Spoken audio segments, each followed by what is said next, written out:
In a world filled with fear and doubt, one man, Jason Rumble, will change the course of events. It's Being Humble with Jason Rumble.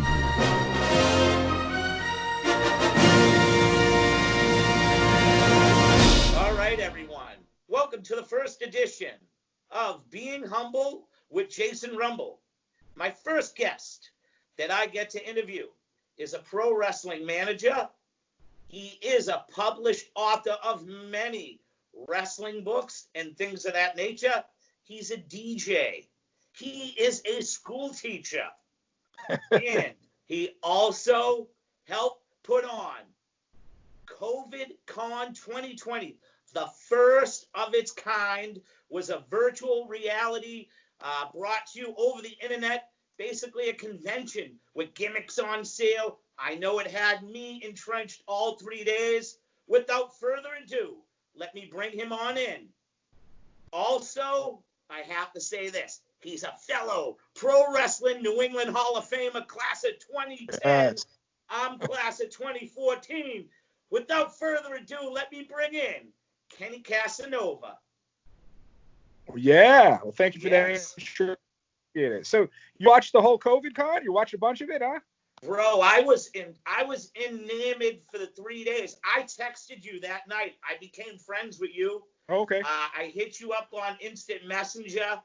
I went over, I read all these people being interviewed, and I was like, man, some of these people, I was wondering if, there was one point where you guys got behind and somebody didn't call in, and I was like, man, I wish I could be on backup for an interview, you know? It was right. Yeah. But it was awesome. I had bragged about it to my producer. I was like, these guys went out and for 3 days. They must use Skype, Zoom. They had quadruple people on there. It was amazing, man. I could take up an hour just talking about what you guys did and how amazing it was for me to see that type of thing. And it was basically, in a way, shape, and form, saying, there could be a disease out there, a sickness out there, but the wrestling train keeps on rolling. And that was awesome, man. Yeah, we just tried to make it so the fans had something, and the boys had something that they could still sell their, their wares and all. Because a lot of those guys, they only make money off appearances. And if there's a weekend where there's no show, that means no money coming into the guys. So we said, let's throw a virtual wrestling convention like a Comic-Con. And we did everything we could exactly the same, except for you couldn't really stand there and get an autograph from a guy. That was the only really limitation. So I'm glad you liked it, because that means everybody else kind of liked it too, it seems. So good to hear. Oh, I thought it was, like I said, when I texted you the other day, you were the exact, you were the proverbial nail that hit me on the head to say, I need to go out and do this type of venture. And I was totally, it totally motivated me, man. Honest to God, I thank you very much for doing that, not only for my psyche, but for everybody out there, for a wrestling fan. It was awesome, man. I put that thing together for under $100 too. It cost $100, less than that. It cost subscriptions to a stream service, and that was it. It was awesome. That is awesome. Yep. I'd like to do this venture myself, where I'm envisioning having a 4th of July party at my house, and inviting all my wrestling friends, setting up my wrestling ring, and going live all day. There you go. And just being around the barbecue, and all of a sudden a match breaks out, and Nice. It is what it is. Cool, man. Yeah. I mean, that's where technology is now. We can kind of do that. So it's pretty cool. And here in the state of Maine, they're provisioning us now between June 15th and September 1st. It's 50 people gathering 6 feet apart. So it's basically almost impossible at this time to even think about putting on an independent wrestling show in public. Right. Yep.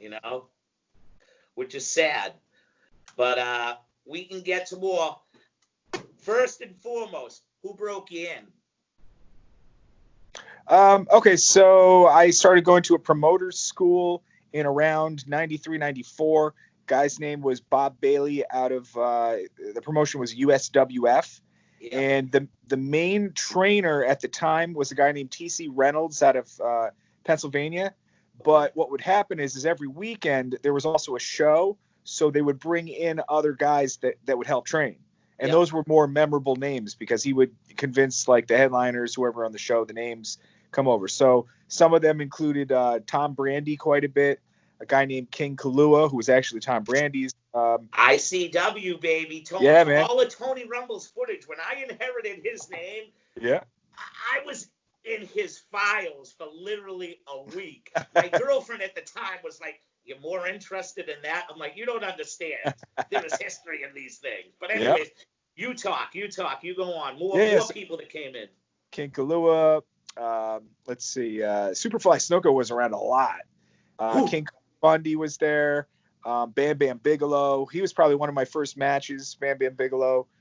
So yeah, and they showed me all kinds of like Memphis spots, and they gave names to things that I didn't know what they were, you know, and you know, Tennessee Tiptoe and all these crazy spots that I had never heard of. Yeah. And they really showed me like all, you know, how to keep things kind of fun and light, but make it still believable, you know, and that's kind of how I continued on the next 20 years with it, or however long it's been now, you know, is to always try to make it still believable, but make it fun where you can find the funny too. Yes, sir. I'm all for that, and the less is more technique, basically.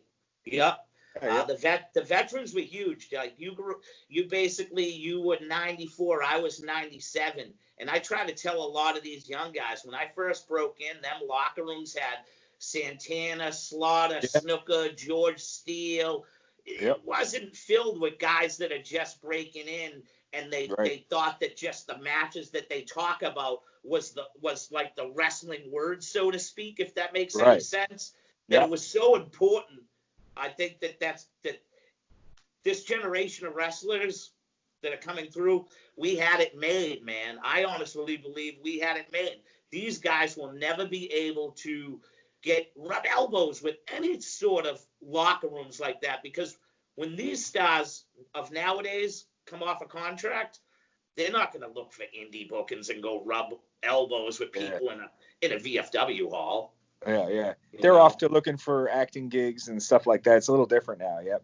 Exactly. Yeah. But I'd have to be all right. And now, when did you begin? Like, what was your first official year, first match? What stood out to you? Where was it at? Like a town, all that type of jazz. So I did a lot of stuff over Western New York. First few matches were around Elmira in that area, which is sort of southwestern New York. One of the first matches I remember was Bam Bam Bigelow versus Metal Maniac, who used to be a guy that would drive around Snuka, right? Very good friends with the Metal Maniac. Yeah. And Snuka's son, quick, revert just quick. One of his sons, his name is Kane Waller. He was a valedictorian from Harvard and was an all-Ivy cornerback. When I was playing football, him and I trained together to go to the XFL and things of that nature. Yeah. I met Chris Nowinski through him. Okay. Yeah. You know, cool. Yeah. I'll get into it someday. We'll talk the Chris Nowinski thing, but he thought he was going to get a little bit over on the boys because we taught him a little insides. Yep. And we twisted him to get the paycheck from him. So he went into Tough Enough knowing things. But Snuka was awesome, man. One of the greatest guys. When I had him in, we took him to a bar. They cleared out the bar so he could watch the Hall of Fame gimmick that they had on USA. Oh. Yeah. It was incredible. But, like you said, Metal Maniac, know him very well. But yeah. So maybe the first tag match that I managed somewhere in that time was I want to say it was Johnny Gunn, who was Tom Brady. He was called Johnny Gunn when he first started, and he teamed ICW, man. Yep. He was with Steve Carino, and they were tagging against two guys I was managing, and a lot of comedy stuff, stealing my hat, and, just funny, silly stuff. But it got over big, and and then I eventually worked the character.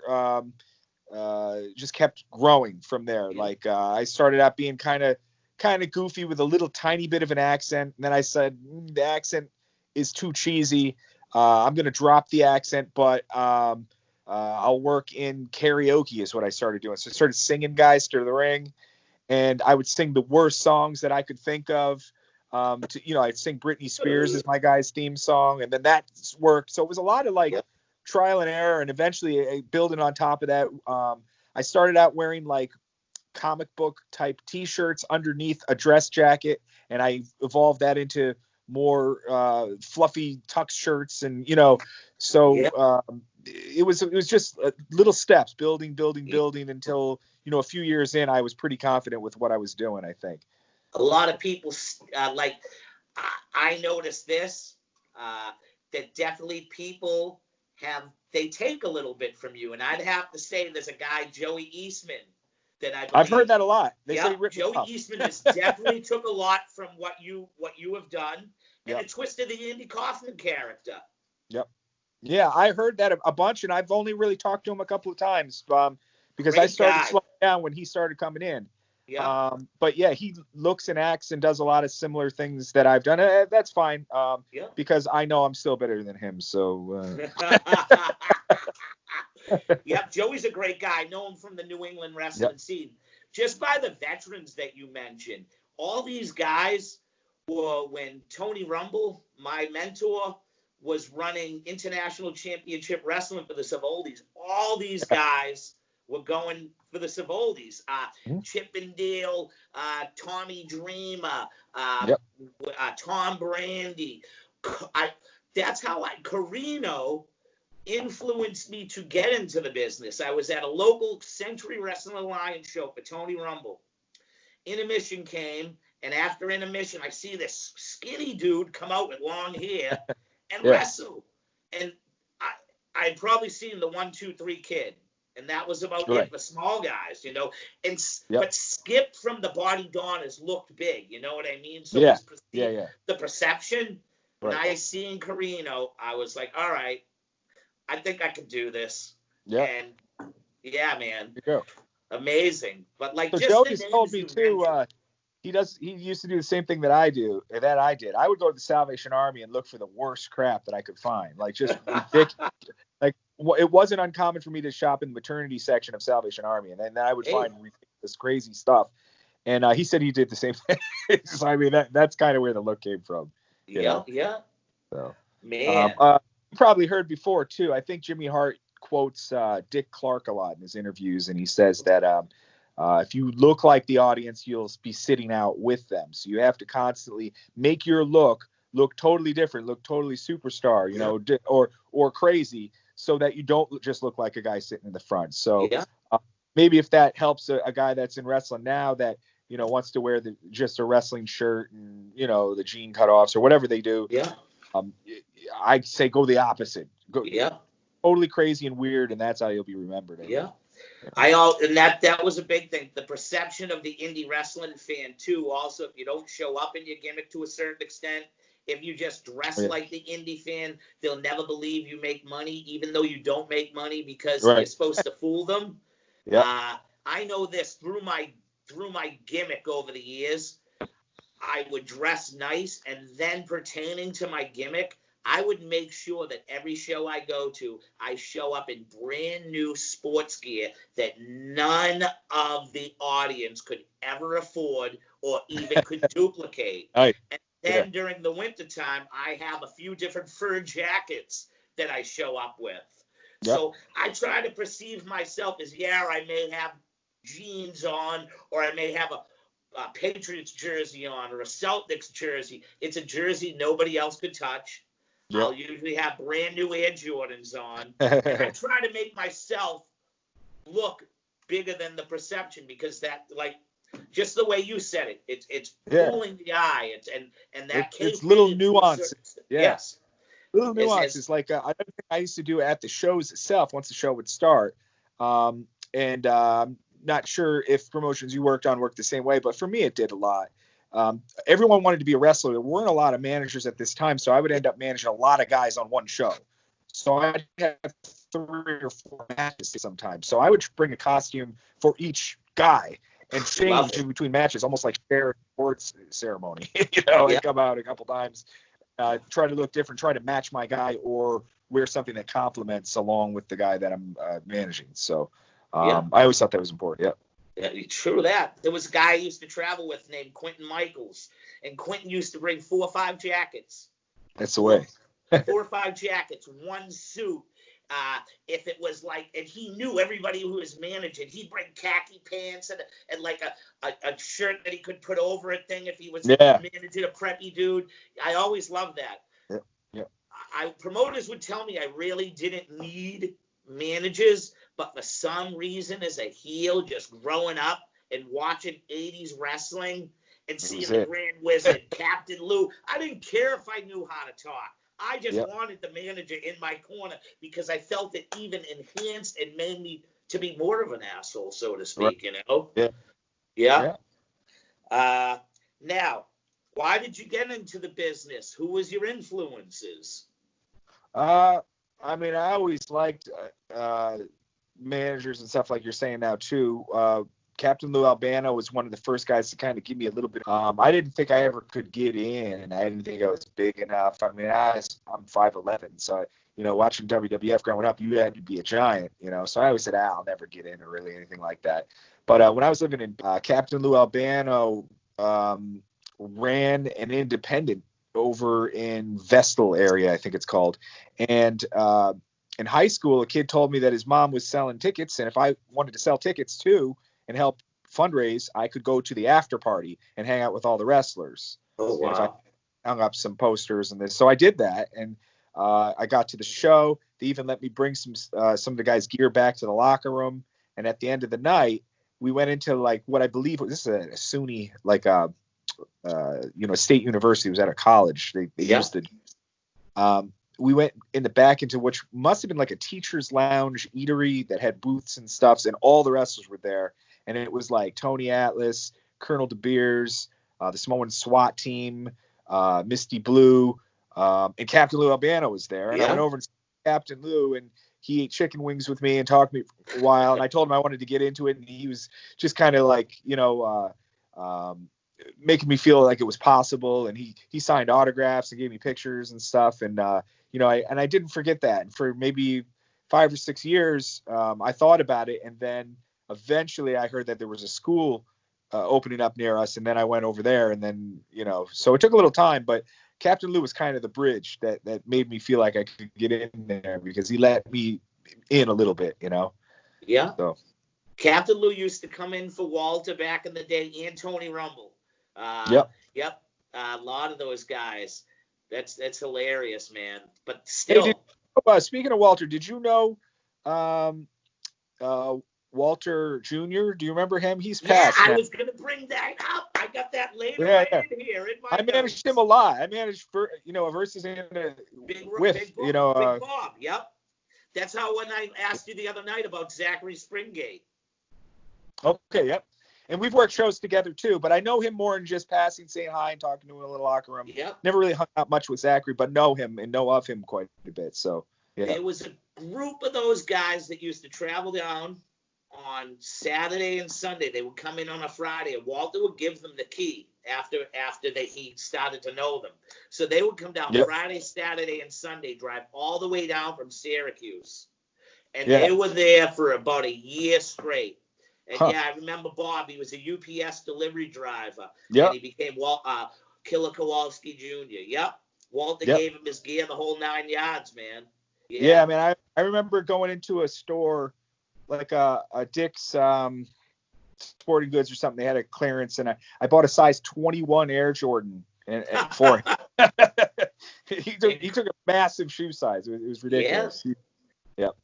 He was a good guy. We all used to go out to eat on the Saturday night right after the Saturday night class with Walter, and it was going to Kowalski School was really like we were very tightly knit. On Tuesdays and Thursdays, we'd gather back at my house and watch class over and order food. So it was always, I lost my connection. Hopefully we'll come back. Are you there? Yeah, hold on here. All right, cool. No problem. Okay, I got And you. All right. I don't know what happened yep, there. it's all right. Little technical malfunction there, but anyways, I love the camaraderie that I had at my wrestling school, and I still have a majority of those guys are still friends to this day, even if they're not in the business working. We all still keep in contact. I wonder if do you know a guy named Jerry Idle? Blonde guy? No? He used to go to Killers too a little bit, and he came over this way at some point. I Maybe think not. I do. I think I How remember about him. Tim McNeely, maybe? Tim McNeely helped break me in, him and Matt Bloom. Okay. Yeah, That so was- we know all the same people, but I just didn't really know you. That's weird. You're 94, I'm 97. And I believe if I had gotten involved when I wanted to, we would have seen each other that 95, Probably more, 96 inch. Yep. And like I said, when you had told me about Sparta, I only got to work for him probably into my 5th show. Walter, we would go and help him, and we'd set up and do all the ring detail. And Walter had a thing, and he would tell Mikey and Freddie, which was the older brother, that he'd be like, you pay my guys $50 each. Better not hear nothing else. Yeah. So I'll never forget it. Melrose Armory, we're all done doing our thing, and we're the last to get paid. And he calls us in all individually, me, Wagner, and maybe a couple other guys. And all I can recall from when he called me in the shower, he handed me a $10 bill, looks at me, and goes, "Is this all right?" And I was like, well, Walter said, well, is this? He shows his knife, which is right to the side. Is this Mike Sparta? Yes. Then he shows the other side, which he has a gun. So is this fine? And I go, yeah, no problem, sir. Wow. So we go back to school. I think it was either Sunday or Tuesday class, and Walter asks us how it works out. We all just start looking at each other, the 4 or 5 of us that was there. We're like, well, I got paid $10, and every one of us got paid $10. And Walter's like, when the next day you guys come to class, I'll have your money. So he must have called him and said, I will never send my students to your shows again if they. Needless to say, we got paid. Good. And then I'll get into one more story about Sparta. The day Tony Rumble passed away, then we'll go to April of 2000. I inherit the company. The wife put me in charge along with the daughters. They wanted me to take over. They said I looked like Tony, and I'd already become close with Tony for about 2 years before his passing. I was his personal ride. We used to bet college football games together, pro football games. I was already like his son to a certain extent. I grew heat in the locker room from people because the rides he used to take, he was like, no, I ride with my first original name was Jason Rage. And he's like, no, I ride with Rage. Huh. So the day he found out, he legitimately called my house for a month straight, regardless if I answered the phone or not, and would say, understand this, kid. Tony Rumble's dead. 8 feet under, and so shouldn't you be. Let it all die. Wow. One day when I actually got the phone, I was like, listen, just to fill you in, he's not 8 feet under. His urn is actually sitting on his wife's dresser. Nice. So I go, he's actually about 3.5 feet above the surface. He hated the fact that I was wise with him. Did he run great shows with great talent? Yes, he did. But was he old school promoter? Without a doubt. Yeah. He's classic Connie promoter. Yep. What were your dealings with him? Did you ever get all your money, or was he always nice with you? On Mike Sparta? Yeah. Yeah.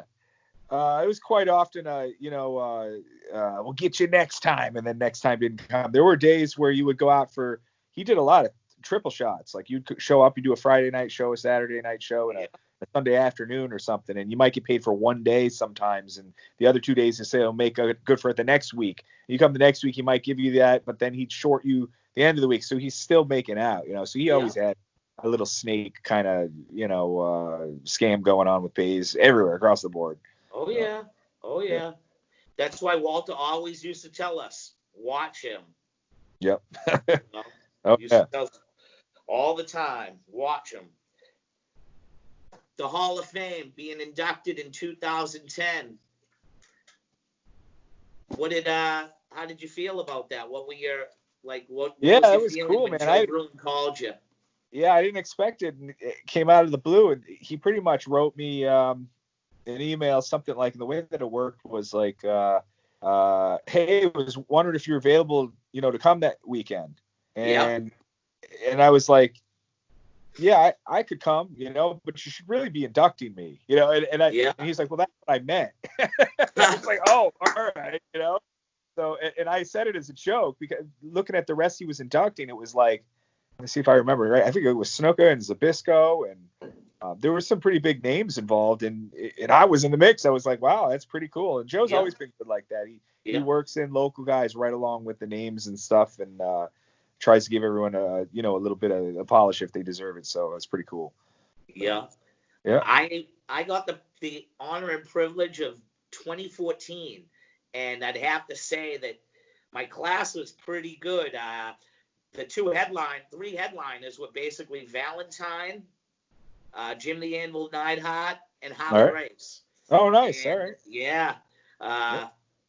Holly was right in front of the podium, and as you can tell, I like to be long-winded. I actually got to crack a joke to Holly, and he woke up and started laughing. I go, well, Nice. I can tell I need to wrap things up because I've put Harley Race to sleep with my career, probably with many others. He woke right up from that. He goes, that's a good one, kid. And that was, but yeah, Joe really, made me feel great that day. And the best part was I had gotten over the past few years, I had went to some of them, and I would always talk to Howard Finkel, may he rest in peace. And I always told him the day that I would be, hopefully the day that I can get inducted into the Hall of Fame, because I knew at that time, like, he won't ever announce me coming down the aisle for the WWE. Yeah. I said, I want you to be the voice that inducts me into the Hall of Fame. And he was there, and I asked Joe, I go, Joe, can Howard Finkel, he agreed to do this. And bro, I was like, I melted to hear Howard Finkel's voice say my name. There you go. But hands down, probably one of the greatest wrestling moments in my life. Yeah, that's cool. That's pretty cool. What stuck out most to you? Got any funny stories or anything that stuck out to you? The night of the Hall of Fame, any weird things go on with some of the veterans maybe getting too drunk or whatnot? Well, so Joe made me sing the Love Boat theme to Larry Zbyszko, which was bizarre. I did it. I had no problem doing it. And Larry got up and he sold it and he ran out the door while I was like pretty much serenading him. It was pretty cool. Yeah. Larry's a good guy. Yeah. I got to travel with him 2 to 3 times. I was down in that Florida, Georgia area, traveling back and forth for a solid 5 years. And he happened to be a staple in that Florida area. He'd always end up in Zbyszko, would be on a show here and a show there for the day. He loved to go to Bob Evans and eat. Oh, yeah. Yep, loves Bob Evans. We'd be on the road. He'd be like, just look for Bob Evans. And we're like, all right. Yeah.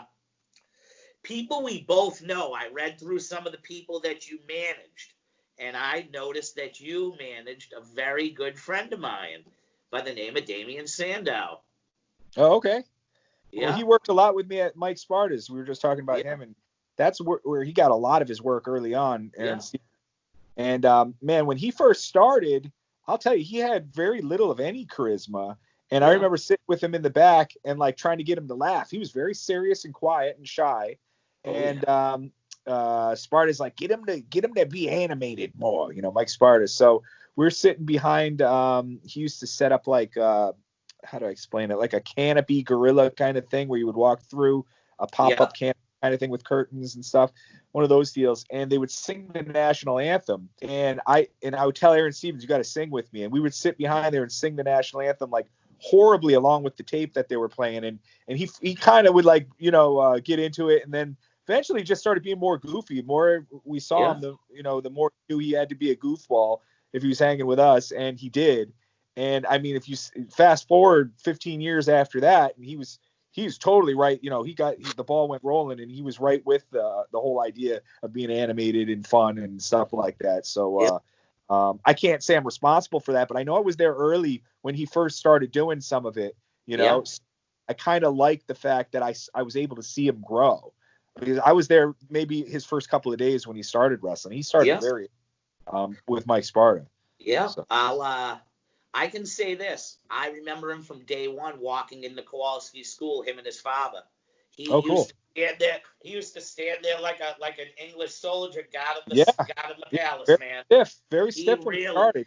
He went the opposite direction, but I mean, that's what he needed to do. He had, you know, and a lot of people will tell you that too. Wrestling, if you really studied it and did well with it, and then when you leave it, it leaves you with all kinds of different skill sets and different abilities that you probably learned through wrestling that you didn't have before. Yeah. And for one, that would be animation and being able to talk in a microphone and everything for Aaron. I think definitely that all came from wrestling, all of that, because he didn't have that when he first started. If you ever went to a Walter Killer Kowalski class and met him, and if I was able to take you in the DeLorean and be like, I'll be over in a second, and throw you in it and bring you back in time, and we stood in Walter's class, you would say, no way in hell is that guy. Yeah. You probably had a big thing to do with it. And that's I don't know that I not a lot of it, but made him feel more comfortable. To work on being more animated. He was mostly baby face because he had that baby face look with the long hair, very clean cut. I mean, he sort of looked like almost like a brunette Christian Cage, you know, when he had the long hair. When he first came in, very clean cut baby face look, you know, but he was a little wooden still, and Sparta kept having me and some of the other guys say, you know, get him to open up, make more expressions with the face and stuff like that.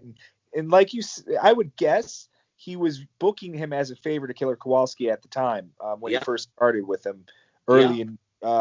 Was Mike Hollow helping out back then with Sparta? I worked some with Mike Hollow, but not a lot, a little bit. I think he was more in charge of the ring rental stuff, and I worked with him on other shows, I think, more so. But yeah, I knew Mike Hollow, Because I knew Hollow used to work with them a lot, would work with that one-on-one. That was like his, Hollow does this thing called the Hollow Stable, where he goes to different schools all around the area, and he gives his critique, because he has an ins with the WWE developmental. Cool. I believe the whole Hollow Stable thing started with Aaron Stevens. He noticed him at Walter's school. He took him with him right to Chaotic when Walter's closed down. So I'd have to say that Aaron was probably one of the first hands-on students that Mike picked to be part of this, you know. So he picked up the wrestling fast. He was really good in the ring, but he didn't really have character and stuff like that. And that's what Sparta was telling me to work on with him. Me and another guy named Dave Dijon, who wrestled by the name Danger. He was another guy that would kind of like work with Aaron and try to get, you know, more facial and more work on the mic and stuff like that. So cool. Yeah. Who was your favorite guy to manage and why? Let me think. Well, Tom Brandy was really fun because he had little spots that he worked the manager in a lot with. Sometimes some guys don't use the manager that much.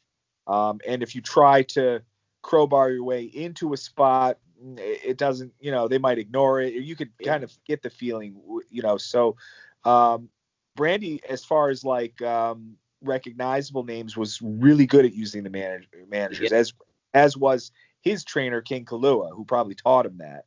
Back in those days, a real common spot, and this is long forgotten, and I've been telling this to people the last couple of years, they should bring this back, was a foreign object spot where you would take a brass knuckles, knuckles, and you would hold it, and you would sneak it over to the other guy, or you would use it, you know, and at the end, maybe they put the brass knuckles under their arm, the ref would raise the arm, the brass knuckles would fall, then he'd see the brass knuckles, and the ref would call, you know.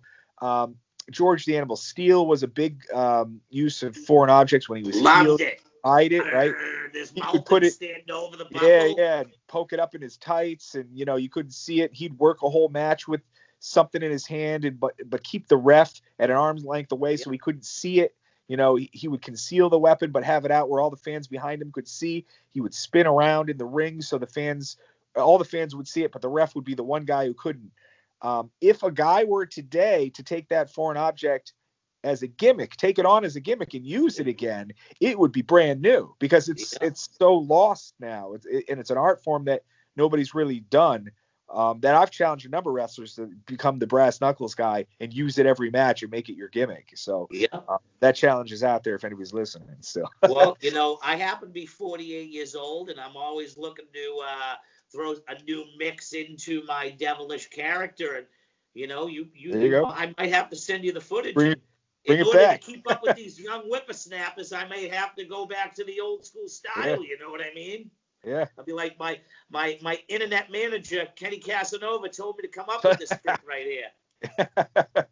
Yeah. But seriously, nobody's doing it, so it could be new again. But we utilized it. No, that's funny you say it. My producer has it on film from the last wrestling show. Yeah. One of my buddies, he does a bum gimmick, and I believe that's what he did on our last wrestling show. Oh, really? Was utilized, the whole thing? But just the poker. And okay, put it under, and then all of a sudden the poker came out. All the fans thought the ref had it, and all of a sudden out of the drawers came another one. No, that was the ref thought he got rid of it. It was awesome. Yeah. I find the guys that have been in the business the longest, like 20 years or more, or even like that 15-year range, they kind of know that formula. Whereas when you tangle with these young dudes nowadays, all they want to do is what they see on TV. They don't want to learn what it's like to do a story. Yeah, I agree. Yeah. Yeah. It's like the new guys. If we're on that a little bit, man, there's a lot of talent and they can do a lot of cool moves that you never saw back in the day. And I think that some of them would really help themselves if they could also work some of the old school storytelling along in with these moves, right? Yeah. Like, and some of the moves I'm a little bit against, like the Canadian Destroyer looks cool. Totally impossible though. If you're watching it, there's no way that could happen in a street fight. The other guy has to take a backflip in order, do a backflip in order to take the bump.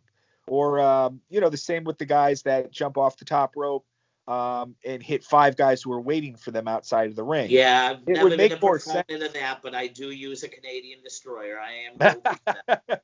Yeah, but so the guys that jump out of the rope to the guys waiting for them to catch them. Yeah. I've seen some people do it right. The people who seem to do it right are when the guys are outside the ring and they time it just perfectly. So they walk over to the corner, not seeing what's going on, turn around last second and get hit. But not the ones who are standing there and waiting and you can count to 20 seconds before the guy jumps. That's the kind of stuff I don't like, is where it's obvious that the other side is in on the dance move and in on the punchline to make it happen. Absolutely correct. I grew up in my wrestling training class. Kowalski would sit there on a steel chair and would yell at the top of his lungs, "Fake!" Yeah. He's half this crap that they do. You know what I mean? Yeah. I hardly ever go from the outside, from the inside out, but I do a suicide dive through the top and middle. And I have said through the years that if your back is turned and I'm able to hit you with my fists, I can break my fall. So I just go, and hopefully the guy turns around. That's always been my thing, because I hear Kowalski yelling at me. Because as soon as you turn and look at me and I start running, if it was real, you'd move and let me land on my face. So I can't slam the whole generation because people do things right. Like, let me give you an example. You've seen this Orange Cassidy guy? Yeah, I like Orange Cassidy. Good. Yeah, I think he's good. And like he does that thing where he does this little kick thing. He kicks your shin, he kicks it again. It's weak. Yeah, that can be excused away as head games and just like to get into somebody's head, and then and then he attacks you. But then like the Joey Ryan thing where he does the flip, I don't think that can be excused away because the other guy has to take the flip, right? Yeah. So there's a way to make things fun and goofy and fresh like Orange Cassidy's doing, but then like these telegraph and fast forward spots and mind control choke slams like Darth Vader and stuff, that's the stuff where the other, my rule has just been this when I work with a guy, and I don't like to see it. If the other guy, it clearly has to be in on a joke for a spot to happen, then I Yeah. don't really like that spot. So Yeah. I stay away from that type Yeah. of stuff. I like the believable stuff, the robotic mind control. If you was a mind controlist, I think the last thing you would want to be is a professional wrestler. You can make a lot more money using your mind to control things. Yeah, control a bank teller to hand you a bag of money, but not, There you you know, call the go. cop. That's or you can control the COVID-19 and let everything come back to normal. There you go. Yeah, control You the mind know? of the virus. That's right, brother. That's right. Now, let's get to the author part of Kenny Casanova. You've written numerous books. Mention a few, if you would, offhand. And what would be your favorite book that you wrote? All right, so let me give you the that's not the word. Let me give you the evolution of that. Okay. So I have to actually come out of wrestling and jump back into wrestling. So let me do that cool. quick. With my karaoke gimmick that I was telling you about, I would sing a guy to the ring. Eventually, that turned into, hey, we're going to do a karaoke party. Can you come do it? Can you come make it happen? Can we pay you to DJ a karaoke party? And that's not what I did. I just sang, you know. And I say, let me see if I can figure it out. I talk to the sound guys. We get some of the software. We go and do a little party.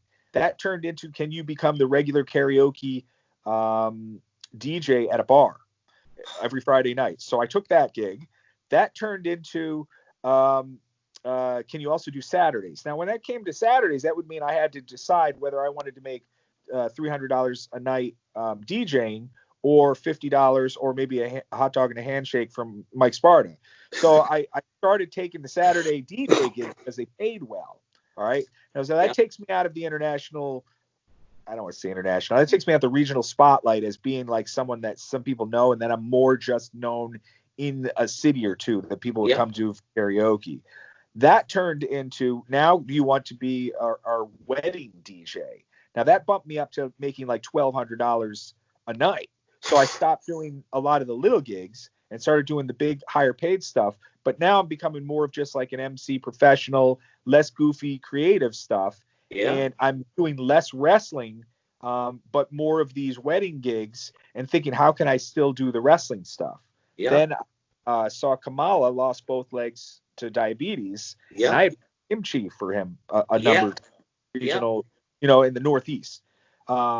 Not as Steve Lombardi in WWF, not as some of the guys out in Memphis area, but, you know, just there were different people that sometimes took the role on for him, and I was one of them.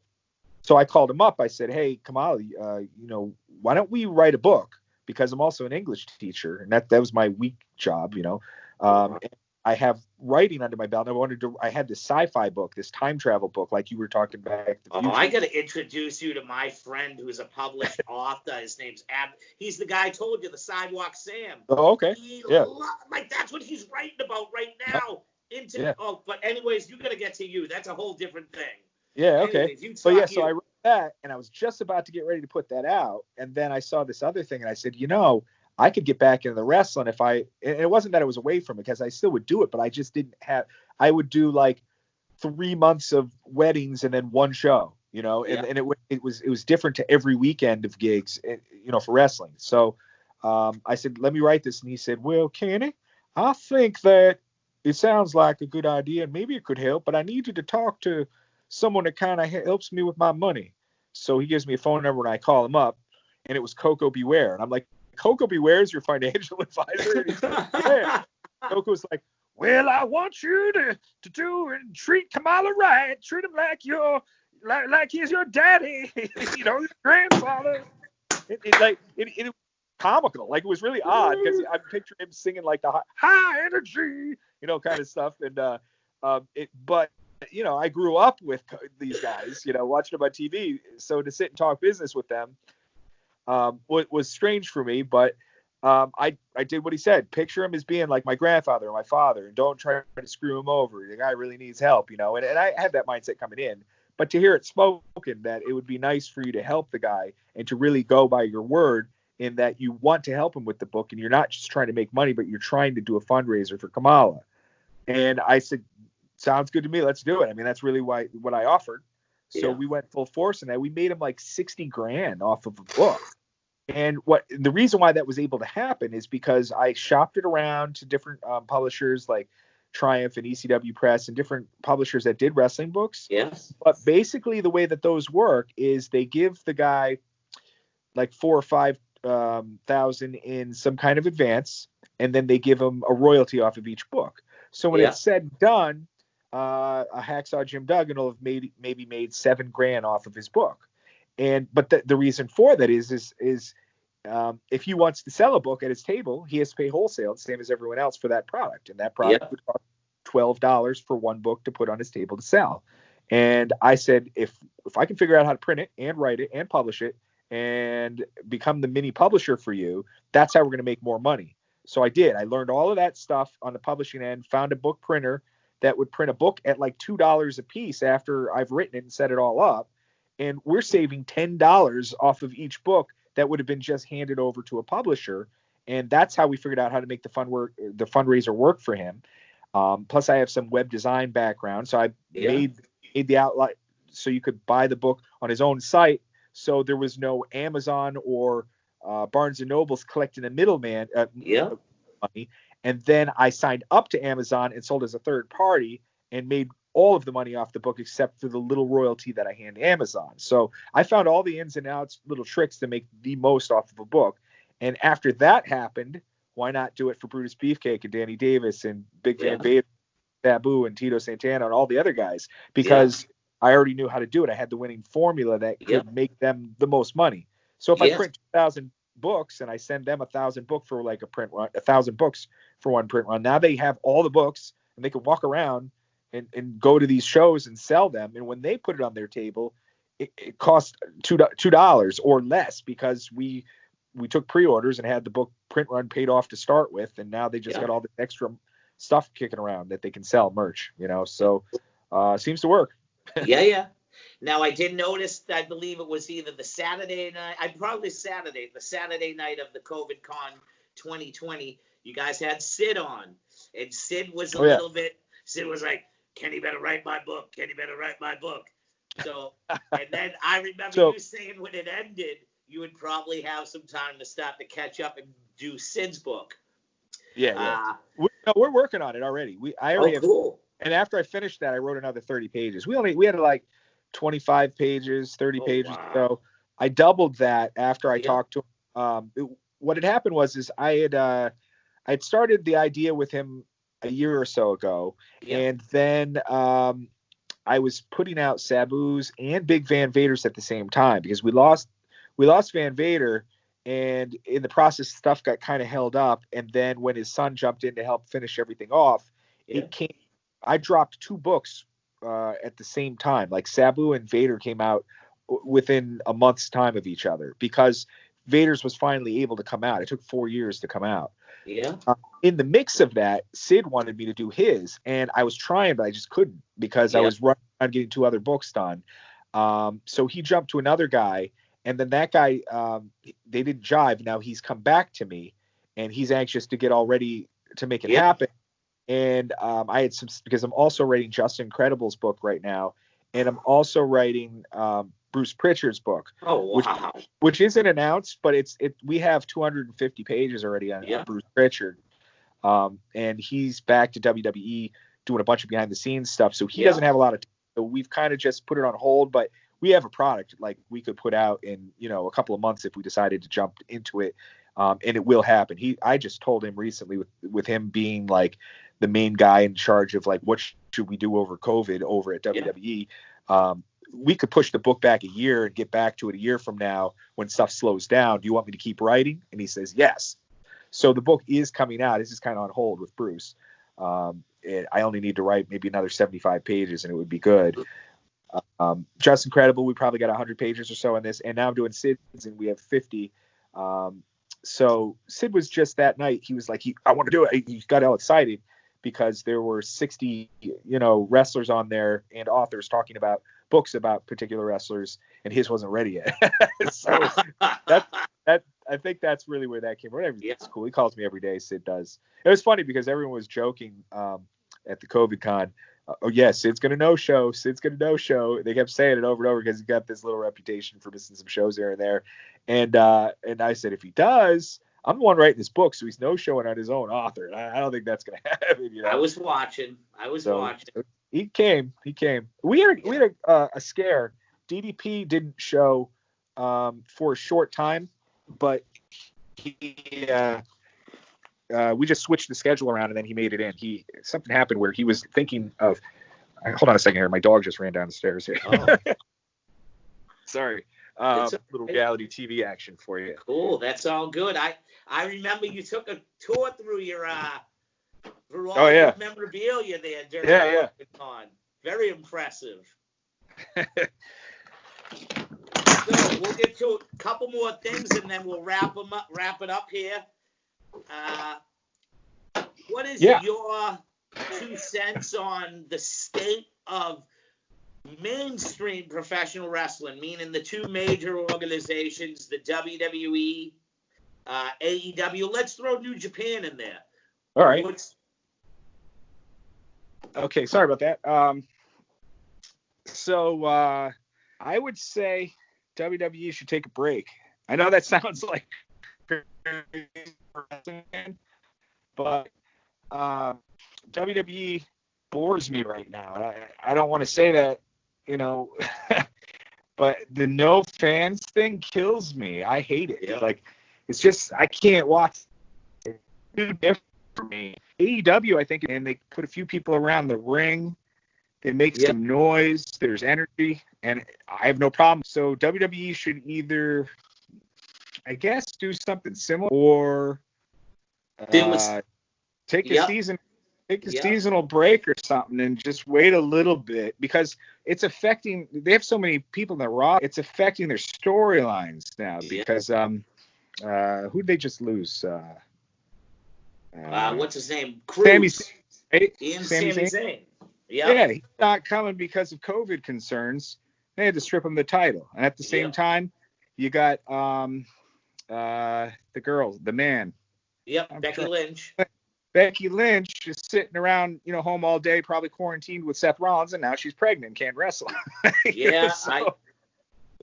So to me, they need to kind of go basic, or maybe just do something totally different. Like maybe do the COVID con, do some reality. If they can throw some, some chats with them just talking, There was talk about putting video board up around and selling virtual fan space.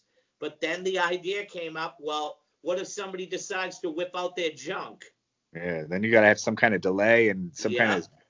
Yeah. Exactly. So. The NFL is coming out with something good right now. There's talks that Fox Sports, if the NFL comes back, they would sell that, okay? But you would have... It wouldn't be like you. It would be a cartoonic version of you taking a picture, but it would be your voice similarity, and they would be able to structure the voice and sound throughout the whole stadium as if a crowd was there live. Oh, okay. Yep.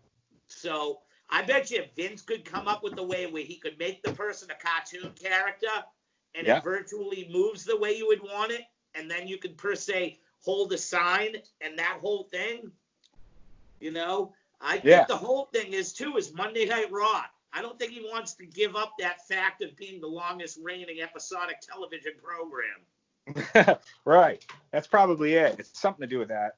Yeah. AEW, I liked it on Thursday night, and I've been a big proponent of the way they're doing things with the guys on the outside.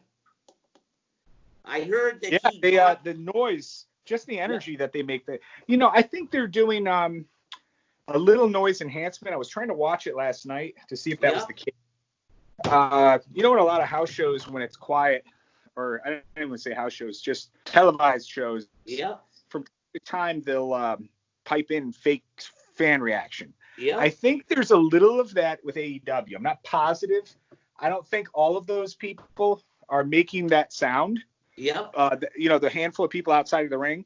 But I do think that whatever they're doing, it's convincing enough to me that I buy it. So I'm fine. Yeah. Oh, yeah. Yeah.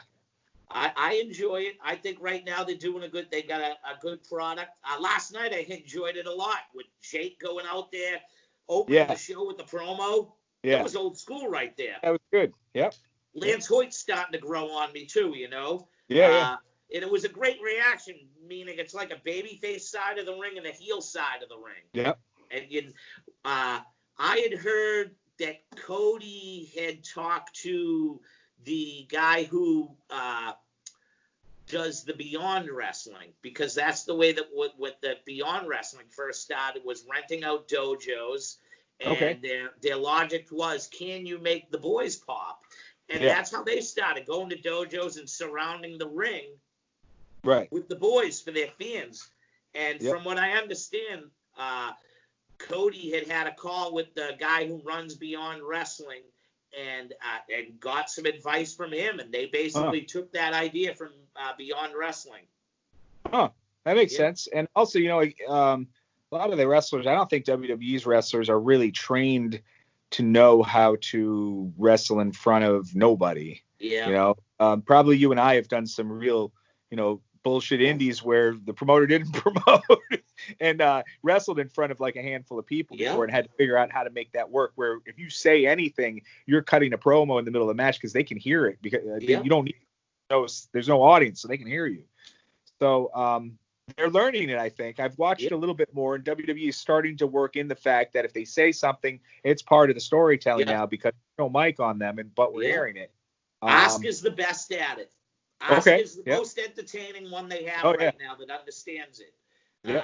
Some of the guys, when the bell rings and like it's the end of the match, they do this. Yeah. And they feel so awkward. Yeah.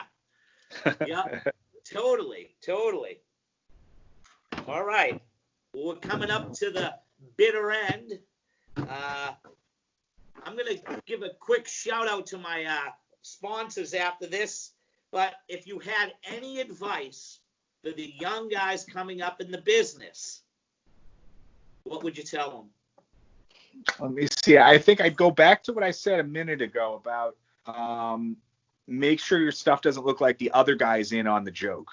Yeah. I think that's huge. Again, attire. Don't just wear sneakers when you can wear wrestling boots. Or, you know, dressing in a certain way that looks different so people remember you over other people is huge. And also work for lots of promotions. I think that's a big one too. Probably back when you and I were doing it more, we would drive around every weekend and find all these promotions. There are a lot of guys that just go to one promotion, the one that's near their house. They go there. That's it, you know, and that's really not the way to go, because you're not going to learn from the same people over and over. The way that I learned stuff was getting out there and meeting different wrestlers, working with different guys, making different connections, because wrestling is also politics. The more people know, the more shows you're going to get to go on, because it pulls strings. I mean, that's how I was able to book COVID Con. All those names were me looking at my phone at every author I had talked to and every wrestler that I thought I could get in that would understand it and would want to do it for free and give something back to the fans, you know, and maybe make something off of it in the back end. So it's networking, doing lots of stuff. So try to get out there and do more than just you know, an hour from your house. These kids got spoiled these days, man. I used to drive everywhere. Like when I went to this, you know, to train, I would drive 3.5 hours every weekend to learn before I got in the ring. And it probably was 6 months later that I finally got some kind of spot on the show. But most of these guys, they get on a show now. It's their local show. They walk right into some kind of spot because they sold a bunch of tickets, you know, and do I ever? It's pay the dues, I guess, a little bit. This is an entitled generation. It's the only generation that realistically that you have to earn their respect rather than them earning your respect. Very backwards. It's very backwards. A lot of these young guys, they come into a locker room, they don't even shake your hand. They just like walk by you. Yeah, I hear you. Definitely. So the whole generation with everything though. Yeah, exactly. More so that permeates into like education, like, you know, kids don't respect their teachers, and you know, employees don't respect bosses and paychecks and stuff like that as much as they did in the past. So That's a societal thing, but what can we do? Yeah. Well, we can thank the generation of timeouts and them appreciation awards when you were the worst team in the league, but still get a medal. Everybody gets I never can understand that. That's just, and I'm a high school football coach. I help with the wrestling team. I'm a basketball coach, and I'm a baseball coach. Cool. So like, yeah, I just, it's beyond me. Yeah. But I'm going to get to my sponsors real quick. Then we'll come right back and we'll get to wrap up the program. All right. Sounds good. This one goes out to my sponsors. To Bold Coast Smoke Shop, located on Route 1, Machias, Maine, for all of your THC, CBD, edibles, and things of that nature. Go on down to Route 1, Machias, Maine, to Bold Coast Smoke Shop. Say hello to Jason and Megan Prescott, and what's up to the twins? To my other sponsor, goes out to Neil Day II, the man, the myth, the legend. He's in charge of one of the best internet streaming TV providers known to man. It's called Pappy's TV. You can get over 3,000 live television stations. You get your NFL Sunday ticket. You get your NHL free ice thing. You get every game. You get pay-per-views, UFC. You could have watched COVID Con 2020 with my guest Kenny Casanova. You have over 10,000 movies on video demand, over 3,000 television station series, all at your fingertips with Pappy's TV service. Just visit Neil Day II on Facebook and tell him Jason Rumble sent you. Thank you to all my sponsors. All right, Kenny. All right, sounds good. In a nutshell, 5 years from now, where do you picture yourself? And to end, what type of legacy do you think at this point in time that you were able to hand down and give back to professional wrestling? Oh, geez. Well, I'll probably still be writing, I hope. I think I'll still be writing some books here and there if my wife doesn't kill me in the process, because there's long interviews into the night sometimes to make that happen. And handing out a legacy would probably be storytelling and trying to find the fun and stuff still. Yeah. You know, I think those are the two things that I did a good job with, was trying to create backstories, trying to find when I write a book, find the fun stuff in the stories where maybe there wasn't before, to make the story better. I think the line you probably heard before, Dusty Rhodes quote, was something like, don't let the truth stand in the way of the story. And sometimes the wrestler got to do that. Exactly. You know? Yep. Cool, man. Awesome. It's been an honor and a privilege to have you as my first guest. Thank you. Being Humble with Jason Rumble. I thank you very much. And I've been looking to write a book, so I may have to talk to you. I'll give you some tips. I have a somewhat interesting life.